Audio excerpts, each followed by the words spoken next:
제가 이준석을 지지하는 것은 여러 가지 이유에서입니다. 그 중에서 가장 큰 이유는 우리나라의 이 여러 사람들이 자기가 지지하는 어떤 사람에 거의 미쳐 있습니다. 그리고 상대방을 적으로 봅니다. 정치적 어떤 경쟁자로 보는 게 아니라 적으로 보고 나쁜 놈으로 봅니다. 그러니까 국민들 스스로가 정오심, 적개심, 상대방에 대한 분노 이런데 가득 차 있습니다.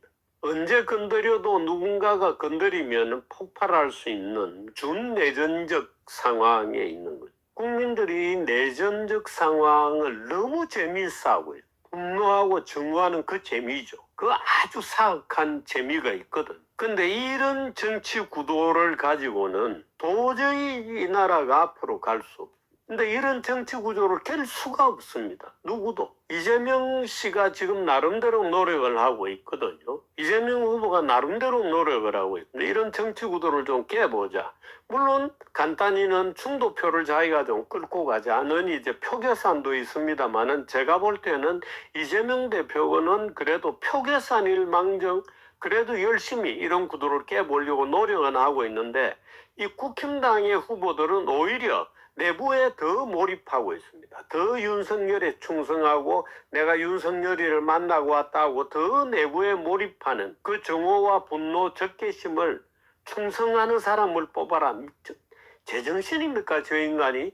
그래서 더 내부적으로 몰입하고 있죠. 근데 이 지금 나와 있는 이 기성인들을 가지고는 도저히 그런 분노와 정오, 적개심, 이 정치를 깨뜨릴 수가 없죠. 그래서 아예 세대를 팍 떨어뜨려서 이준석 같은 젊은 사람들이 나가면 아예 이제는 옛날에 정치로부터 누적돼 왔던 누적적인 원한관계 이런 거는 없잖아요. 그게 뭔가 새로운 정치를 할 수 있을 거라고 기대하는 거. 그게 답니다.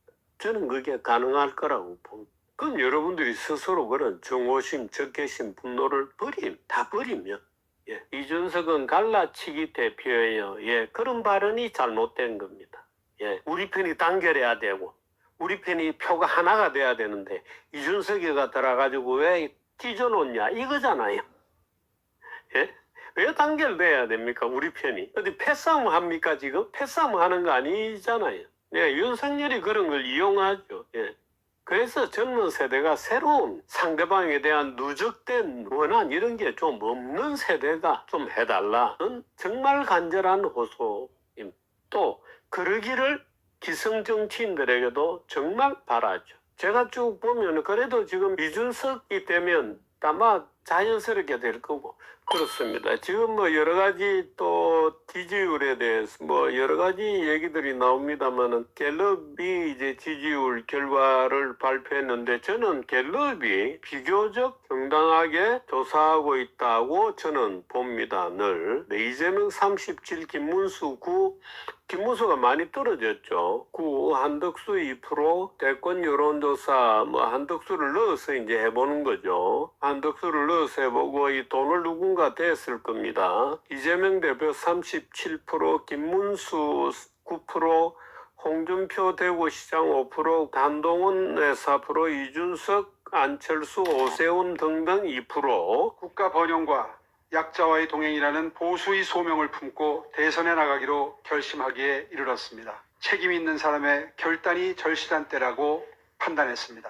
미약하게나마 제 한 몸 기꺼이 비켜드리고 승리의 길을 열어드려야겠다고 결심했습니다. 저는 이번 대선에 출마하지 않겠습니다. 그 다음에 이낙연, 유승민은 1%. 유승민은 요즘 왜 이렇게 조용한지 모르겠습니다. 유승민 씨와 관련해서는 요즘 일부 장제원 사건과 관련되어서 이재명을 비판하는 글들이 굉장히 많거든요. 저는 오히려 신문사 등이 너무 보도를 안 하고 있다는 느낌이 듭니다만은 이 유승민에 대해서 계속 장제원 사건과의 관련성에 대해서 집중적으로 보도를 하고 있습니다. 그래서 저는 아마도 그런 것 때문인지 요즘 유승민 씨가 전혀 활동을 하고 있지 않아서 조금 의구심이 간다 이렇게 봅니다. 국힘당이 오늘 김문수는 한덕수는 아마 차출이 안 될 거다. 한덕수라는 사람은 평생을 경제관료로 지냈습니다. 다시 말해서 경기고등학교 서울대를 나와서 평생 고생 없이 양지바른대, OECD 대사, 주미 대사 뭐 등등등. 아마 지금 이 한덕수라는 분은 이 외국 국제기구 OECD 이런 데서 받는 연금만 하더라도 엄청나게 아마 받고 있을 것 같습니다. 국내에서 공무원을 하는 거하고 이 OECD, IMF 지금 그 우리나라 중앙은행장 하는 이창용 씨도 마찬가지입니다만은 국제기구 이런 데 조금만 근무해도 연금이 엄청나게 나옵니다. 그게 또 가면 다 그런 외교관들이 자제들이 또 다 직원들이 일하고 있죠. 이제 그런 거 쳐다보면 사실 알고 나면 눈이 희익하고 뒤집어집니다만은 좌우 정권에서 모두 출세한 분입니다. 가장 관료다운 관료다 이런 평가를 받습니다. 무슨 말이냐? 일을 절대로 안 하고 따라서 사고도 안 낸다. 일도 안 하고 사고도 안 낸다. 일을 안 하니까 그릇을 깰 일이 없죠. 설거지를 부지런히 하다 보면 그릇을 깹니다. 그러나 일을 안 하는 사람은 그릇을 안 깨죠. 그래서 사고도 안 나고 안전하고 안 다칩니다. 지난번에 국힘당이 윤석열이라고 하는 현직 검사를 데려다가 직통으로 대통령을 시키더니 이번에는 현직 관료를 직통으로 불러다가 또 대통령을 시키자 하고 국민들을 대상으로 사기를 치고 있습니다. 비전도 전망도 소통도 없습니다.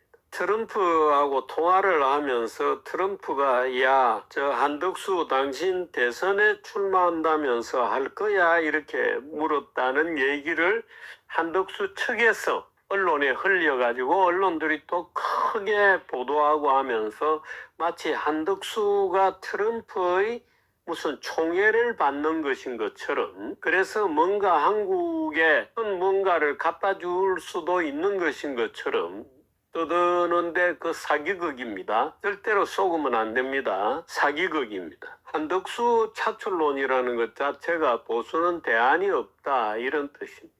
아마 한덕수 대통령 체제에서 국민들은 답답해 죽을 거다. 윤석열에게 충성을 했다는 것 때문에 지금 보수는 좋아서 어쩌지를 못하고 있습니다.